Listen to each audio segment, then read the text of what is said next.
Manifesto release किया है। हम उम्मीद करते हैं इस मैनिफेस्टो को पढ़ के लोग कांग्रेस पार्टी को दोबारा पहले की तरह कांग्रेस पार्टी में कॉन्फिडेंस लोगों में आएगा और कांग्रेस पार्टी को सत्ता में लाएगा। इसमें सबसे पहला हमारा एजेंडा है आपका 6 schedule, constitutional safe guard through 6 schedule. हम लोग सेफ वेग बात नहीं करते हैं, हम लोग क्या कहते हैं फोकस्ड है। जब तक 6 शेड्यूल नहीं मिलेगा लद्दाख का ज़मीन सेफ नहीं है, लद्दाख का एनवायरनमेंट सेफ नहीं है, लद्दाख के रिसोर्सेज सेफ नहीं है, लद्दाख के लोगों का जो आइडेंटिटी है वो सेफ नहीं है, लद्दाख के जॉब सेफ नहीं है। लिहाजा 6 शेड्यूल लद्दाख के लिए बहुत अहमियत रखता है। दूसरा, जो यहाँ का जो काउंसिल है, 6 शेड्यूल अगर हमें मिलता है तो ये काउंसिल 6 शेड्यूल के तहत काउंसिल बनेगा। वो इतना पावरफुल काउंसिल होगा जहाँ even the laws of parliament will not apply to the council area without their concurrence। जब तक उनका concurrence नहीं होगा पार्लियामेंट का लॉ भी यहाँ एक्सटेंड नहीं कर सकता है। बोडोलैंड में मेरे ख्याल में 47 सब्जेक्ट दिया हुआ है, डेलीगेट किया हुआ है, उन पे पार्लियामेंट कानून नहीं बना सकता है जब तक उनका रजामंदी नहीं हो। उसी तरह गवर्नमेंट ऑफ इंडिया का कोई भी एग्जीक्यूटिव एक्शन बिना काउंसिल को उसमें लिए कॉन्फ्रेंस में लिए नहीं किया जा सकता है। तीसरा, जमीन का गवर्नमेंट लैंड तो है ही है, प्राइवेट लैंड भी आपका नॉन ट्राइबल को नहीं बेच सकते।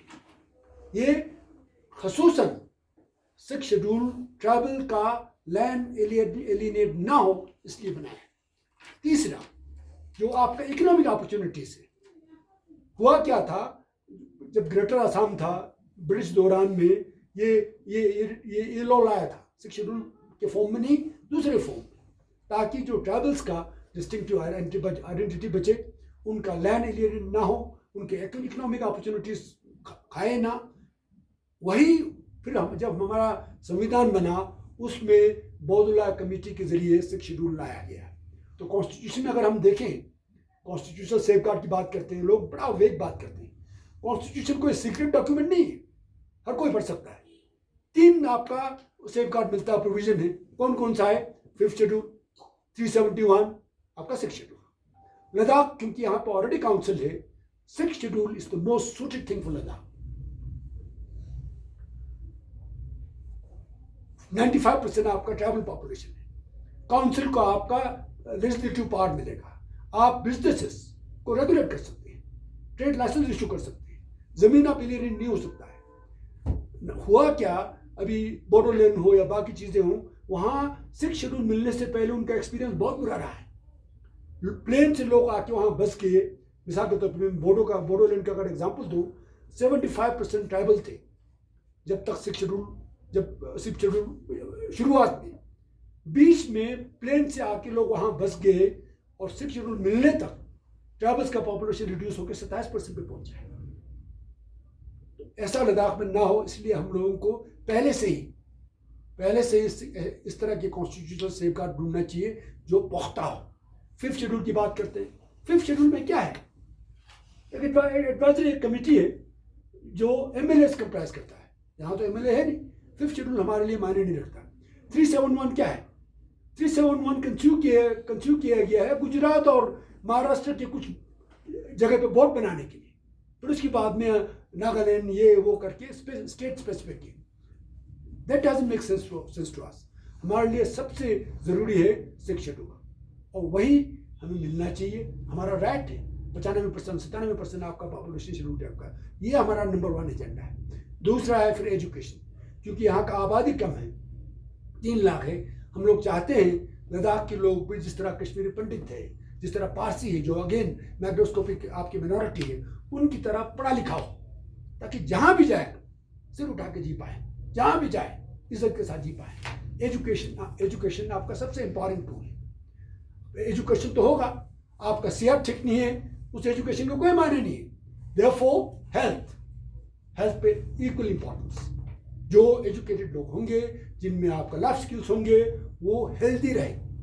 फिर तीसरा, यहाँ के रिसोर्सेस, ज़्यादा रिसोर्सेस नहीं है हमारे। एक जो आपका एग्रीकल्चर है वो आपका सब्सिस्टेंस है, उसमें हमें देखना होगा निश प्रोड्यूस निकालें, मिसाल के तौर पे थोड़ा बहुत काम हो रहा है आपके जो हमारे डिश प्रोड्यूसर्स हैं उनमें एप्रिकॉट पे वैल्यू एडिशन करना, आपके सी बकथॉर्न में, ये सारी चीज़ें हैं। ऑर्गेनिक फार्मिंग में अगर आपका एक यूएसपी ना हो कोई माने नहीं है। ऑर्गेनिक फार्मिंग सिर्फ आपका ग्रीन हाउस देने से नहीं बनता है, it requires a whole lot of things उस पर करना। फिर आपका जो पश्मीना है उस पर वैल्यू एडिशन करना, अभी तक थोड़ा बहुत हो रहा है, मैं कहता हूँ नहीं हुआ ऐसा नहीं है, हुआ हमारे दौरान में, हमने करवाया। यहाँ पे जो डी हेयरिंग प्लांट है हमने करवाया वो सारे।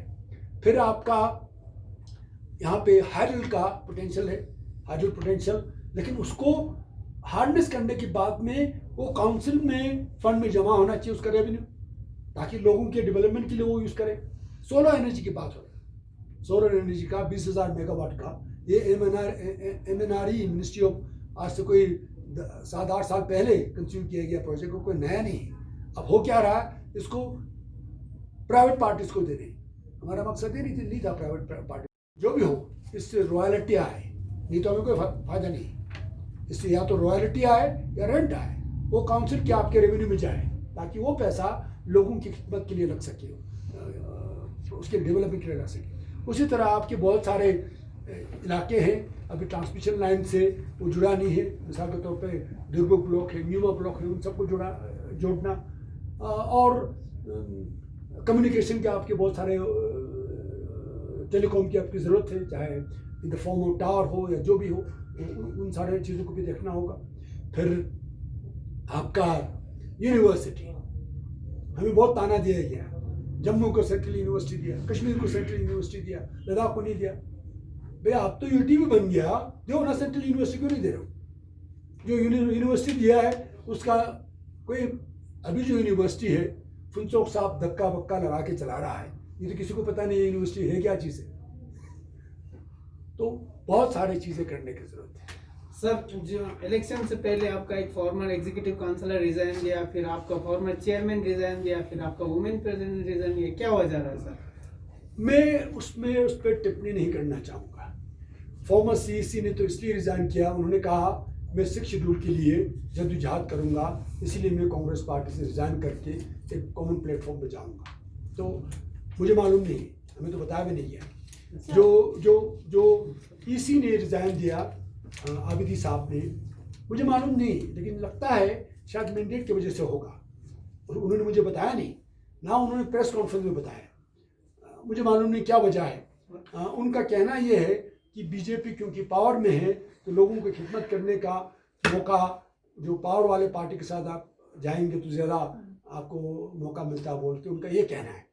और जो वुमेन प्रेसिडेंट है, मेरे ख्याल में कांग्रेस पार्टी ने उनको बहुत इज्जत दी। कांग्रेस पार्टी में बैठ के उन्होंने नाम कमाया, और वार्ड मेंबर भी है।